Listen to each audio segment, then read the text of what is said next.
Edge of Sports on the PPI Network. And it don't stop. It's a solar session.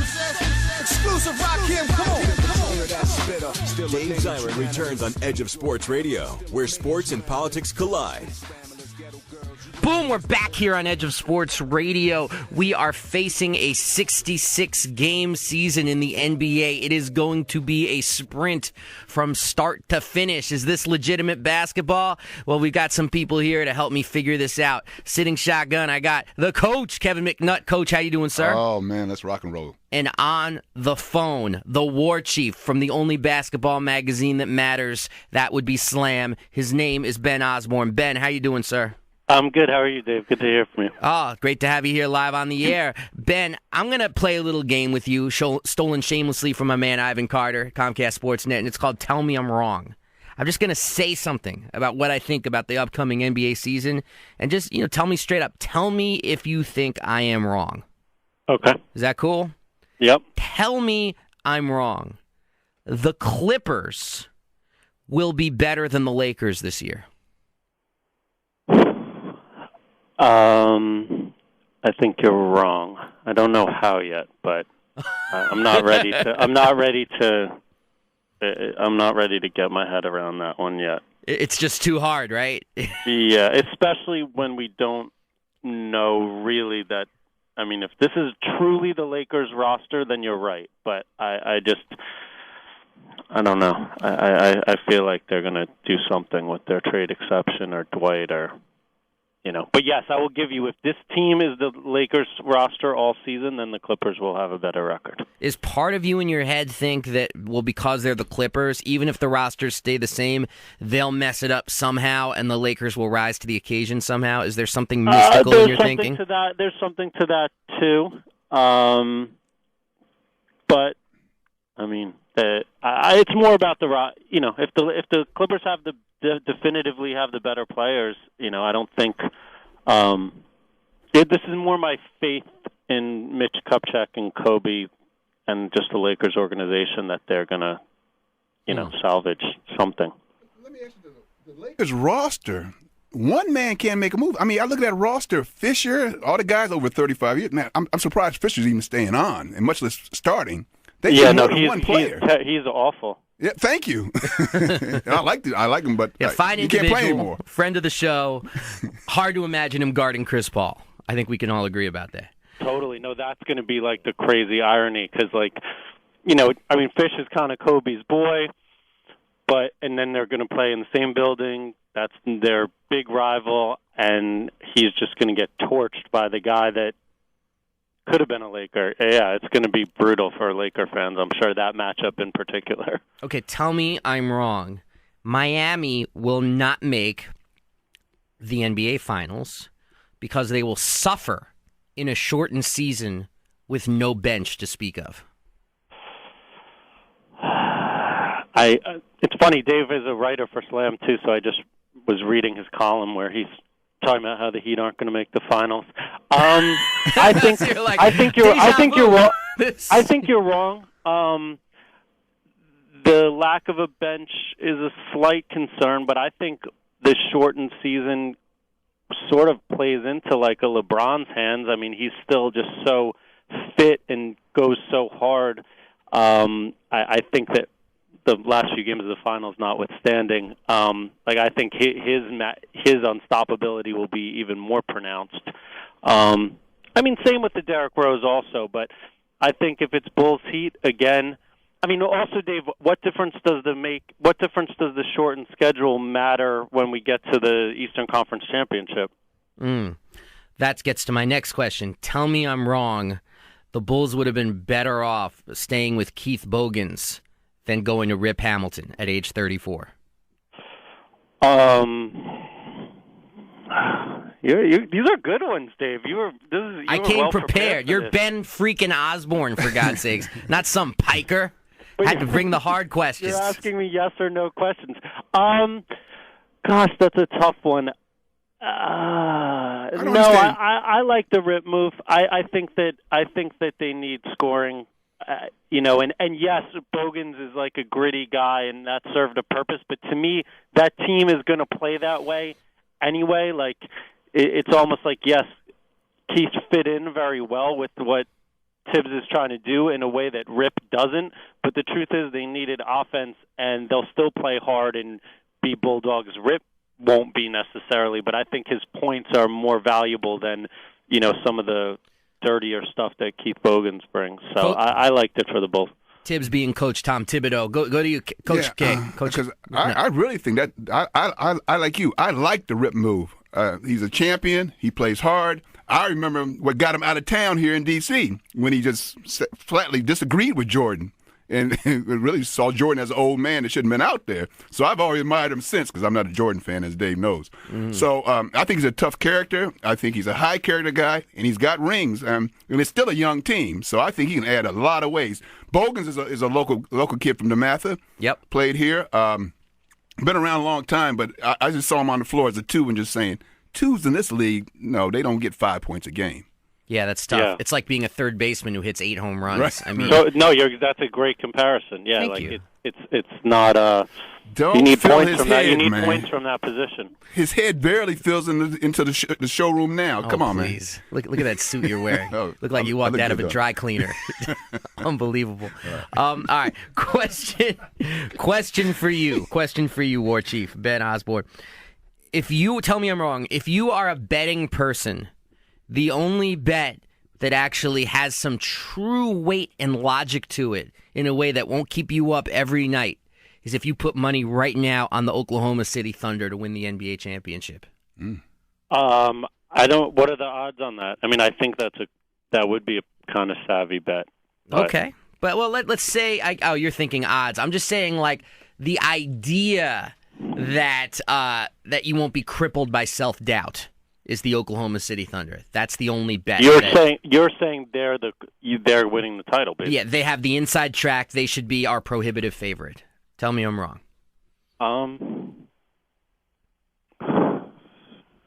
It's possible. Hey, Ben. We're working on it.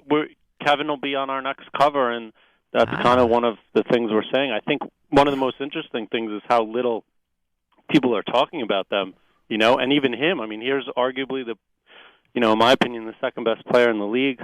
Mm-hmm. Agreed. And because he's not talking about his contract and because he's not on the verge of going anywhere, like people are totally forgetting about them. I'm not a big Scotty Brooks guy, to be honest with you. Neither am I. That he makes me a little nervous. Yes, sir. Like nervous, like when he shakes your hand, his palm is a little bit too warm and sweaty, or like nervous as in you don't trust him in late game situations. Fourth quarter, baby. Yeah, I don't trust him. I don't know. I'm not saying I have the answer for. Well, I hated how he benched Russell Westbrook actually, and I did too actually. I don't. So Russell's stubborn, fine, but I think that the development of that story and the fact that we're going to have to hear about it again, I mean, I put that almost entirely on the coach. Like, solve it. I don't know what the answer is, but solve it. Keep it away from the media. Like that's the thing. If anyone's talking about the Thunder, it's is there beef with Russell and Kevin? Like the coach has to it's deal true. with that. Anytime you think about teams that are built for numerous championships, and I'm not talking about the Bulls teams, but teams that had multiple top-line A-list alpha players, you never heard about that kind of thing. You never heard, even though it probably existed, like only with Worthy. Only with Kobe and Shaq. Yeah, but those guys were so good that it didn't matter. Like Russell Westbrook and Kevin Durant, we don't need to be hearing about this. But there was never a James Worthy wants his shots story. Yeah, you know what I'm saying. Exactly. Go so ahead. that whole way that they went out against the Mavs was just like distasteful and not, in my opinion, fine. The Mavs were maybe still better last year, but that series wasn't even close, and it should have been. So, but barring him, I mean, I think that Baca should be awesome. Obviously, Kevin. Obviously, Russell Westbrook. So, and also the continuity that they have that other teams don't have. They're young and they don't have a lot to adapt to, so the shortened season should play into their hands really well. Okay, so with this bet and your delayed response, aren't the Mavericks the defending champion? And are you saying that they found lightning in a bottle once, or are you saying the Chandler move? Yeah, no Tyson Chandler, no Tyler. No, the Mavs are legit. I did hesitate. I think the Mavs are going to be really good without Tyson Chandler. I mean, that hurts, but Lamar's a great player. Yeah, that's true. But I know they're very different, obviously, but Brendan Haystacks Calhoun at the center is not gonna do it. Brendan Haywood reminds me of what they used to say about Albert Haynesworth in D.C. They used to say, Albert's out of shape. And you say, wait a minute, round is a shape? All right. This is when Ben doesn't laugh. He's like, we have relationships with these people. Stop it, Dave. Okay. Question. All right, so this is a tell me I'm wrong. One more, because it relates to this. Tell me I'm wrong. Tyson Chandler alone puts the Knicks in the conversation with the Heat and the Bulls and the Celtics. You're completely wrong. You're completely wrong. I'm totally not believing. Thank you. My heart, it hurts. Hey, Ben. Why am I wrong? Explain yourself, Ben. For one, Ben, Dave thinks he's going to be the backcourt in New York. It's a and joke. You can't win without one of those. It's a joke. It's so silly to me, and I think, and Dave, I understand you're old school Knicks fan, and you're a smart one. But I think actually this is going to be kind of messy in my opinion for a number of reasons. Tell me, First of all, the things that he does are kind of subtle. They don't show up in the box score. All these quote-unquote savvy fans are going to be there like, we gave $14 million to a guy to get 6 points and 9 rebounds. Thank you. And 5 fouls. They have I don't understand who's the point guard, the stuff that Carmelo's going to handle the ball, the biggest over-dribbler in the NBA. That's ridiculous. You have the worst coach for this roster. He's a terrible coach already, and then you bring in what I don't even know how they should play, but they obviously can't do the 7 seconds or less. I guess they should be kind of more half court, but Tyson does run a little, but Amari can't really. I don't know. I think it's pretty messy. They're all good. Tyson Chandler's a really nice player, but I don't think it puts them. I mean, the Celtics have some issues too. The Bulls and Heat are in a totally different class. Don't you look at Amari Stoudemire like I do when you say to yourself, anytime you can get someone with one eye and one knee for $125 million, you have to do that. You have to do that? Yeah, I mean, really, that was the other crazy thing, and it's so Knicks because they're just so impatient. Yes. You just decided in June you would have had a very motivated Chauncey Billups, relatively affordable, 1 year, then, I understand the Chris Paul thing semi was resolved, but, what was the rush?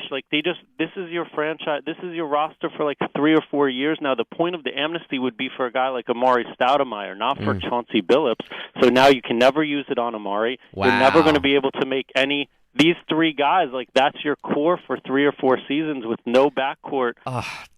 You just gave me a horrible flashback of, and right now I have a searing migraine that is BenOsbourne written all over it. You just gave me a flashback to the Knicks trading Pat Ewing when he had just 1 year left on that monster contract to get Vin Baker for the long term. Totally. They could have gotten Ewing off the books and rebuilt correctly. Because I feel because he's a different kind of player, that it's being spun really positively. What a smart on Knicks move to sign this defensive-minded, rebounding center. But in reality, it was a very old-school Knicks move of being impatient and irresponsible with their money when it's even harder to overcome those mistakes now with tighter cap and tighter rules. So, I think I said it on Twitter. I'm not smart enough to act out do the math of what a 45-win season is in a 66-game season, but basically, congratulations, Knicks. You guys are going to be, 45-37 for the next 4 seasons. Have fun. Wow, I feel like Rick Perry in a debate. I just got smacked down so hard. Then last question for you. Tell me I'm wrong. Your Washington Wizards have a chance to land that last playoff spot in the East. Mr. Glutton for punishment, Dave. Jump on that one, Ben, before I do. I don't think so, but Thank you. Jan Vesely? It's all, to me, the Wizards, it's all about the next off season, get Richard off of there. And I think John Wall is going to have an awesome season, in fantasy purposes. I'm very high on him. I think he'll be really fun to watch. But I still think they're just a couple pieces short. And frankly, if I were them, I wouldn't even sweat it that much. eventually you're going to be dealing with is John Wall staying questions, but I think he's going to give his all this year. He's still, he missed some games last year. I think he's going to be just a positive situation all around, and then you maybe get it. It's going to be a great draft. I would try to get another high pick, and I don't think, we don't think of it as a good destination for free agents, but I don't see why that has to be the case. The chance to play with John Wall, possibly another really high pick, and in a cool city, I think that's all about Ernie Grunfeld and whoever else is making decisions there, what they do after this season. I would just give John Wall the ball, say improve as best you can, get your best numbers, and this team will be something to talk about maybe next year. And last question, tell me I'm wrong. If we played 1-on-1, I'd win 11-6. Here he goes. What do you think, 11-6? Or do you think you'd get up to Me and you have 7? never been on a court together, David. And actually, we have a little slam run now. So if you're ever in New York on a Tuesday night, we can find out who's wrong. Don't do it. I'm telling you, Dave will undercut you. Is it half He's court? Dirty. He's dirty. He'll 3 undercut questions. 1, is there half court? 2, is there oxygen? 3, are there bagels or other assorted carbohydrates? No, and no, but it's a very, very small full court. Now we're talking. Yeah. Now we're talking. The smaller the court, the more to my advantage. Yeah. It's very savvy on my part to go for a small You're court. a dirty player. Period. Ben, thank you so much for joining us, man. I really appreciate the time. Thank you so much for having me. Let's do it again. Yes, you. that is All right, Ben guys, take care. Osbourne, Slam Magazine, slamonline.com. That's the only basketball magazine that matters. It's so good. Even their latest issue, which is a picture of a basketball on fire, and it just says, now fix it underneath, because they went to press before the lockout ended, which is a little embarrassing, but it happens in print media. Like, the article itself is fantastic, like suggestions for how to end the lockout. It's very good writing, very good journalism, very good thinking. Hey, we got to go to break right now. We're going to be back. I'm so excited. You cannot play. Stop it. What? Stop talking about you can play. What? Are you kidding me? Are you kidding me? 5'10" center in high school. He was a center. Yeah, he tells us all the time. When I shoot the ball, seriously. You're wasting time. Everybody We got a shouts, good guest coming layup, on. We don't want to hear your dreams. Layup, and my arms part to the sides. Hey, Tattoo, and this you know is what Fantasy people say? Island. People say, I shoot like a god. You just call me Tattoo? Oh, my. The plane. Jeez, okay, Ricardo Montalban. He's a center. My goodness, he called me Tattoo. I got the suit on. I can be Ricardo tonight. Yeah, you could. Yeah, I heard you were in a rich Corinthian leather. At least that's what I heard in the street. Hey, we got to go to break. We'll Down be back. for the count. We'll be back right after this with Brian Frederick. 1, 2, don't move. Dave Zirin will be right back with more Edge of Sports Radio. Edge of Sports on the PPI Network.